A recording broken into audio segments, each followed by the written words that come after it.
વલસાડ જિલ્લાના ફણસા ક્લસ્ટરમાં શાળા પ્રવેશોત્સવની ઉજવણી, કન્યા કેળવણી અને બાળ સુરક્ષાનો સંદેશ.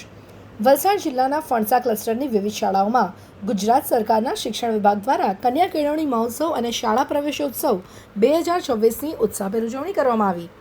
આ પ્રસંગે આદર્શ બુનિયાદી શાળા, કામરવાડા પ્રાથમિક શાળા અને BMBF વાડિયા હાઈસ્કૂલમાં નવા પ્રવેશ મેળવનારા વિદ્યાર્થીઓનું કુમકુમ તિલક અને પુષ્પ આપી સ્વાગત કરાયું. કાર્યક્રમમાં મુખ્ય મહેમાન તરીકે ઉપસ્થિત મરીન વિભાગના નાયબ પોલીસ અધિક્ષક AM કુગેસિયાએ કન્યા કેળવણીના મહત્વ અંગે માર્ગદર્શન આપ્યું હતું. તેમણે જણાવ્યું હતું કે શિક્ષિત મહિલા પરિવાર અને સમાજના વિકાસમાં મહત્વપૂર્ણ ભૂમિકા ભજવે છે.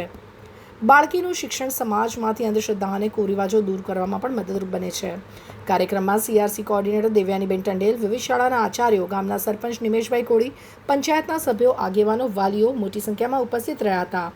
અંતમાં મુખ્ય મહેમાને બાળકોની સુરક્ષા અને સંભાળ અંગે મહત્વપૂર્ણ સૂચનો આપ્યા હતા, જેમાં બાળકોને પોતાનું નામ, સરનામું અને ફોન નંબર યાદ રાખવા, અજાણ્યા વ્યક્તિઓથી સાવચેત રહેવા તેમજ કોઈ મુશ્કેલી સમયે તરત જ માતા પિતા અથવા વિશ્વાસુ વ્યક્તિનો સંપર્ક કરવા અંગે માર્ગદર્શન આપવામાં આવ્યું હતું. કાર્યક્રમનો મુખ્ય હેતુ વધુમાં વધુ બાળકોને શિક્ષણ સાથે જોડવા, કન્યા શિક્ષણને પ્રોત્સાહન આપવા અને બાળ સુરક્ષા અંગે જાગૃતિ ફેલાવવાનો રહ્યો હતો. સાવધાની રાખવી એ બી બાળકને શીખવવું જોઈએ, કારણ કે કયા ઈરાદાથી આ કરવા માંગે છે એ જાણી શકાય નહીં. બરાબર.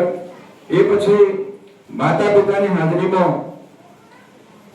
જ્યારે માતા પિતા હોય ત્યાં તો બરાબર છે, પણ માતા પિતા ન હોય ત્યારે બાળકને સ્કૂલમાંથી કોને સોંપવું? ઘણી વખત બાળક દૂર રહેતું હોય, વાહન લેવા આવવા જતું હોય, મા બાપ લેવા આવવા જતા હોય, તો એ વખતે આ બાબત ખાસ ધ્યાન રાખવી અને સુનિશ્ચિત કરવું કે ભાઈ માતા પિતાની ગેરહાજરીમાં બાળકને કોને સોંપવું, ગમે તેને ન સોંપવું જોઈએ અને એનો સંપર્ક કરીને સોંપવું જોઈએ.